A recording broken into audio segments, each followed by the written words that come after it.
అల్లు అర్జున్ ఒక కళాకారుడు. కళాకారులను పోషించిన ఘనమైన చరిత్ర కాంగ్రెస్ పార్టీది.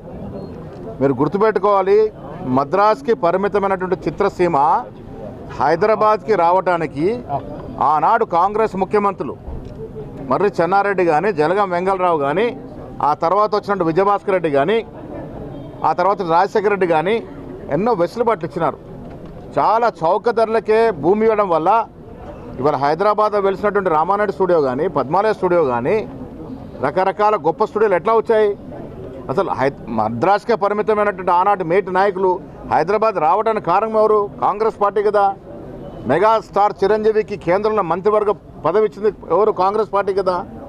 ఇవాళ అర్జున్ అనేటువంటి సినిమా యాక్టర్ వ్యవహారము, ఒక సినిమా హాల్కి ఆయన పోయినప్పుడు సరైన మార్గదర్శకాలు పాటించకుండా సినిమా థియేటర్ పోవడం వల్ల ఒక నిండు ప్రాణం పోయింది.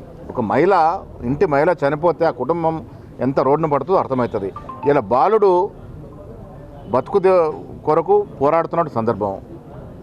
ముఖ్యమంత్రి చక్కగా చెప్పినారు, ఒక సినిమా యాక్టరు 8 గంటల పాటు జైల్లో ఉంటే క్యూ కట్టి పరామర్శించినట్టు సినిమా రంగం అంతా కూడా ఈ బీద మహిళ చనిపోతే ఇంటికి పోవడమో, కొత్త వారికి ఆర్థికంగా మిగతా రకంగా సాయం చేయడము చేసిన పాపన పోలే. సో ముఖ్యమంత్రి గారు వాస్తవాలను చెప్పినారు. సినిమా రంగం పట్ల మాకు పరిపూర్ణమైనటువంటి ప్రేమ ఉంది, కళాకారులు పోషించిన సంస్కృతి ఉంది. ఈ సినిమా కమర్షియల్ మూవీ అయినప్పుడు కూడా ఎగ్జామ్స్ ఇచ్చినారు. ఎందుకు ఇచ్చినారు?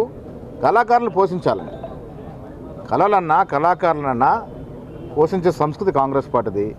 గత 10 ఏళ్ల కాలంలో చూసినారు మీరు ఎట్లా ఏ రకంగా కళని పక్కన పెట్టినారో. ఇవాళ మేము వచ్చిన తర్వాత ఎవరు సినిమా తీసినా వారికి వెసులుబాటు కలగజేస్తూ ఉన్నాం. కోమటిరెడ్డి వెంకటరెడ్డి గారు టికెట్ ధరలు పెంచుకోవడానికి అవకాశం ఇచ్చినారు. ఈ సినిమాలు కమర్షియల్ సినిమాలు. గాంధీ మహాత్ముడు ఇంకేతర సమాజానికి ఉపయోగపడే సినిమాలకి ఎగ్జామ్స్ ఇస్తారు, వెసులుబాటు ఇస్తారు. కానీ కమర్షియల్ సినిమాలకు వెసులుబాటు ఇచ్చినాం అంటే అర్థం ఏంటి? కళారంగాన్ని, సినిమా రంగాన్ని ఇక్కడ పెంచి పోషించాలని, ఇక్కడ అభివృద్ధి చేయాలని ఆ దశగా అన్ని కార్యక్రమాలు తీసుకుంటా ఉంటే జరిగిన సంఘటన వేరు. దానికి చిత్రసీమకి కాంగ్రెస్ పార్టీకి ముడిపెట్టి ఎవరో టీఆర్ఎస్ నాయకులు, బీజేపీ నాయకులు మాట్లాడితే ఆ బీజేపీ నాయకులు, టీఆర్ఎస్ నాయకులు ఉండాలి కదా, ఇంగిత జ్ఞానం ఉండాలి కదా. ఒక బీద మహిళ చనిపోతే పోనీ వాళ్ళు సినిమా రంగం పోలే, ఈ నాయకులు ఏం చేశారు మరి? ఎందుకు పోయి పరామర్శించలే? అది వల్ల ఆక్సిజన్ అందక బ్రెయిన్ డెడ్ అయ్యి ఇబ్బందులు ఉన్నాడు ఒక పిల్లడు, 9 ఏళ్ల పిల్లడు, ఒక మహిళ చనిపోయింది. సో ఎవరి మీద ద్వేషం ఉండదు. తెలంగాణలో మా ముఖ్యమంత్రి కానీ మేము కానీ అన్ని రంగాలు సమూలంగా అభివృద్ధి చెందాలి. దాంట్లో సినిమా రంగం కూడా ఉంది. ఇప్పుడు బాలీవుడ్ తర్వాత తెలంగాణ చిత్ర పరిశ్రమకి అంత ప్రతిష్ట పేరుంది. దాన్ని కాపాడుకునేటువంటి పరిస్థితులు మేము ఉన్నాము. వ్యక్తిగత సంఘటనలకి చిత్రసీమకి కానీ కాంగ్రెస్ పార్టీ కానీ ముడిపెట్టకుండా మంచిది. కేంద్ర మంత్రి ఇందాక స్పందించింది సార్, సినిమా బండి సంజయ్ గారు 10th, 8th, 9th క్లాస్లో ఉండొచ్చు. చెన్నారెడ్డి గారు అక్కినేని నాగేశ్వరరావు గారికి ఇచ్చినట్టు పరిస్థితి. కృష్ణ గారిని స్వాధీనంగా స్వాగతం పలికి పద్మాలయ స్టూడియో కట్టడానికి స్థలం ఇచ్చిన పరిస్థితి. బీజేపీ నాయకులు ఎక్కడున్నారు అప్పుడు? ఇవాళ నేను ఇప్పుడు కాంగ్రెస్ పార్టీ మీద, ముఖ్యమంత్రి మీద ఏదో మాట్లాడలేదు కాబట్టి మాట్లాడుతుంటే కాదు, వాస్తవాలు తెలుసుకోవాలి. బండి సంజయ్ గారిని స్టూడియో ప్రశ్నిస్తున్నా, ఒక బీద మహిళ చనిపోతే లేని బాధ మీకు సినిమా రంగం మీద ఉంది. సినిమా రంగం మీద ప్రేమ ఉండాలి. మాకు కూడా ఉంది ప్రేమ, మాకు కూడా అభిమానులు అంటున్నారు. కానీ మీరు ఆ మహిళ గురించి మాట్లాడరు. అవకాశం దొరికినప్పుడల్లా కాంగ్రెస్ మీద, ముఖ్యమంత్రి మీద విమర్శ చేస్తా అంటే ప్రజలు జీర్ణించుకునే పరిస్థితి లేరు. ఇలా వాస్తవాలు నిన్న అసెంబ్లీ సాక్షిగా ముఖ్యమంత్రి గారు బయట పెట్టినారు.